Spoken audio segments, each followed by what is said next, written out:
பாருங்கள், carrot juice பண்ணுறதுக்கு இப்படி 2 கேரட் அப்படி துருவி வச்சிடணுங்க. துருவி இந்த ஜாரில் போடணும்.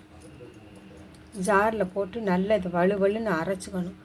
அரைச்சி முடித்தோடனே அதை வந்து நல்லா வடிகட்டிட்டு கொஞ்சோண்டு நாட்டு சர்க்கரை இல்லை தேன் போட்டு கொஞ்சம் காய்ச்சின பால், ஆறின பால் இதில் ஊற்றி கலந்து குடிக்கலாங்க. இல்லைன்னா பால் ஊற்றாட்டி லெமனை புழிஞ்சு நம்ம இதேமாரி தேன் கலந்து குடிக்கலாம். ஜூஸ், கேரட் ஜூஸ் சூப்பராக இருக்கும். பாருங்கள், இந்த அரைச்ச கேரட்டை நம்ம இப்படி ஜல்லடையில் ஊற்றிடணும். ஊற்றி முடிச்சோடனே ஒரு லெமன், நம்ம ஒரு கிளாஸ் எடுக்கிறதுக்கு ஒரு பாதி மட்டும் போட்டிருக்கேங்க. இதில் கொஞ்சம் இந்த சாரில்